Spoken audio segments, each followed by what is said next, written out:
Everblaze, Chapter 19.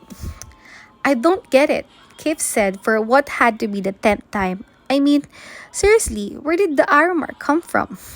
Everyone had retested themselves, and Kip was the only one who showed any traces. Even Sylvanie was completely clear. Maybe Elwin missed someone he treated you, Sophie suggested. How? He melted off my skin. Sophie wished she knew what to tell him. The Ch19 device wasn't even with them anymore, so Elvin must have made a mistake. Guess this means I'm going back to the healing center, Kif grumbled, kicking a pebble in the grass. Want me to go with you? Sophie offered. Nah, then I have to act all brave and stuff. Freaking out sounds way more fun. He tried to smile, but she could tell he was forcing it. I'm sorry, she said quietly. It isn't your fault, unless you snuck our mark into my pockets. You caught me. I knew you couldn't be as innocent as you seemed.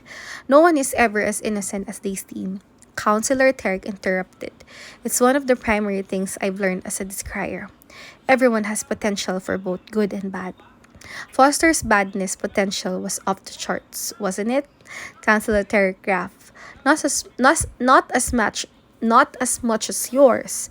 Now let's get you to Elwin, shall we? He led them a few steps away, knocking on the air until he found the invisible exit to the snowy mountains outside. He used his pathfinder to create a beam of light. This path will take you straight to Foxfire. Please have Elwin send me an update when he's done. 2 Elwin visits in one day, Giff mumbled. Pretty sure that beats your record, Foster. I think it does, Sophie agreed sadly. He squared his shoulders. Well, all I can say is, Elvin better remove it all this time. If his fingers start glowing again, I'm going to recreate the Great Gulen incident in his office. I thought you didn't have anything to do with that. Sophie reminded him. She still had no idea what the Great Gulen incident even was, but apparently it had been one of Kip's greatest triumphs, and he loved to deny being involved. He flashed a slightly wicked smile as he stepped into the path, but Sophie could see the tension in his posture as the light carried him away.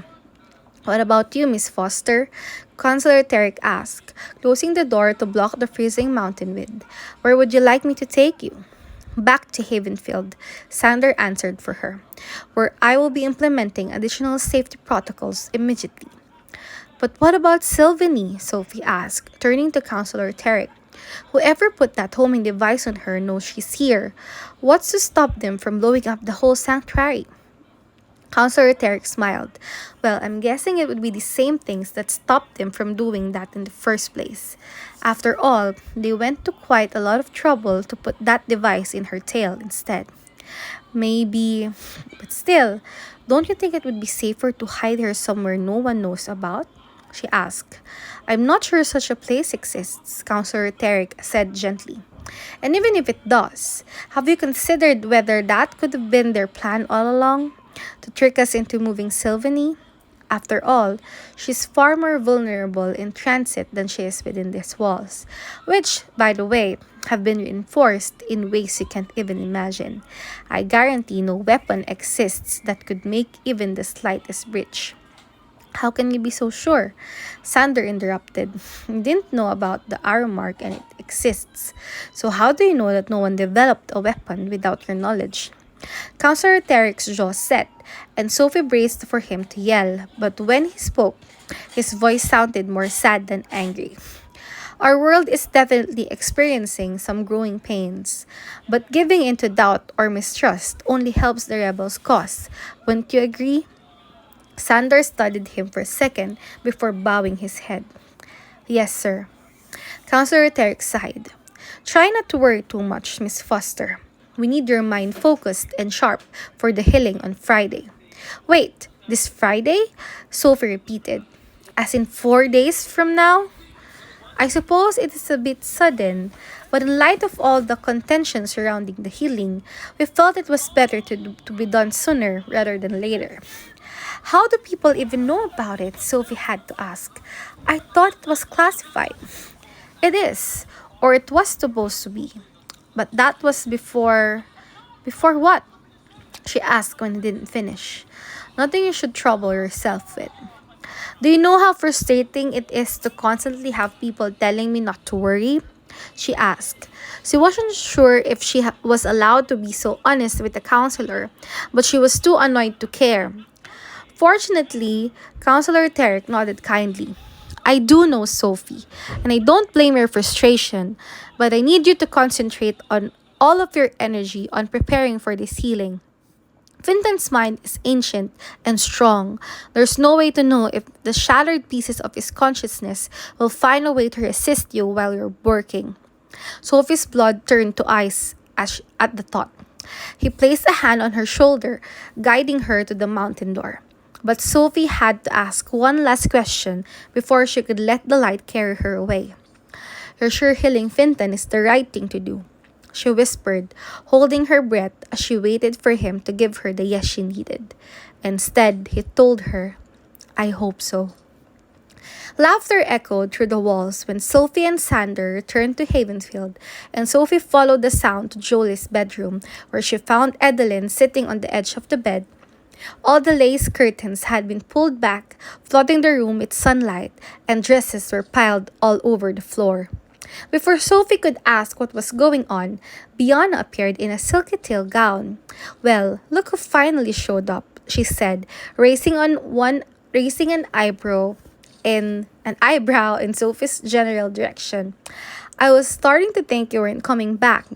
So was I, Edeline agreed, though she didn't seem worried about it. She acted a little calmer than Sophie had ever seen as she helped Piano with her sash. Did you forget you were having a friend over? Sophie didn't remember inviting her, and Biana had never once come over by herself.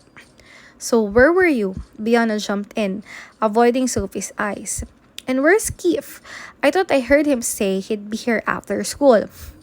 Keith was planning to come over, Sophie said slowly, wondering if that was the real reason for Biana's visit. But some stuff came up and he had to go see Elwin. What? Biana interrupted at the same time asked, Is he okay? Yeah, he's fine. Just had to get another treatment. Sophie glanced at her fingers, needing to make sure they hadn't started glowing again. Edeline frowned. And by another treatment, you mean? And it's been kind of a crazy day, Sophie finished. But I'm fine, I promise. She could tell Edeline was less than satisfied with that answer, but she wasn't going to get into the complicated explanation with Biana there. So what are you guys doing in here? Sophie asked, changing the subject quickly. It looks like the closet threw up. Biana laughed. Adeline said I could go through Jolie's clothes to see if there's anything I want to keep, and I swear she has the most amazing gowns ever. I mean, look! She twirled, making the fabric of her dress shift from teal to silver and then back to teal. Jolie had that dress custom made for her annual solstice gala. Edeline explained. Edeline explained. Every other thread is made of luminite. She wanted something that would shine like the moon where she danced. It was probably the most talked about thing at the party, even more than how many times Counselor Kenrick asked Counselor Orley to dance. Sophie smiled, imagining Kenrick following Orley around like a lost puppy. She had long suspected he had a crush on the blonde, ringleted counselor, and she'd known Grady and Edeline were famous for their incredible parties, or they were before their gift turned them into social recluses. But for some reason, she'd never pictured Jolie at any of them. Now she could imagine her, flitting around the room like a princess at a ball, and something about the scene made her chest feel tight. It twisted even tighter when Edeline told Biana, You know, I think this dress looks even better on you than it did on Jolie. It matches your eyes perfectly. Biana's blush turned to a glow. And you really don't mind if I take it? Of course not. It'll just get packed away in a dusty trunk otherwise. Might as well put it to use.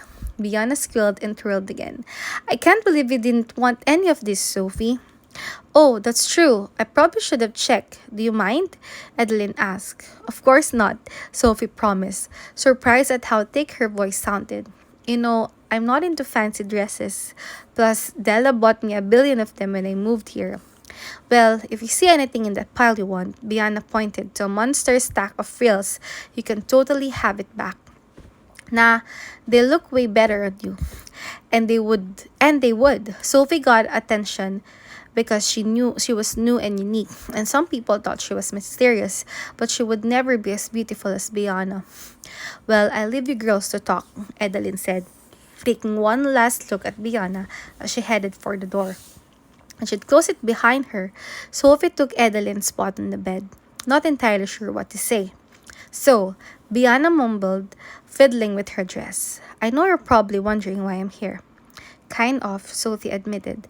I'm tired of always being left out.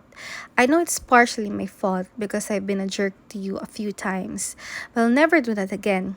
And I have a special ability now, and I really want to help with whatever you and Keith are working on. Sophie rubbed a star-shaped scar on her hand. You don't know what you're asking. Yes, I do. I was there after you and Dex escaped from the kidnappers. I saw how messed up you both were. And I was at the planting for you guys too, when everyone thought you were dead. Sophie screamed, never sure what to feel when people told her they'd been to her funeral. The rebels had thrown her registry pendant to the ocean and made everyone believe she and Dex had drowned. So the council gave them special trees in the Wonderling Woods, the elves' version of a cemetery, and held a big ceremony when the seeds were planted. The trees were still there, growing side by side. You can't take down a whole band of rebels on your own, Biana added, quietly. And who else are you going to turn to?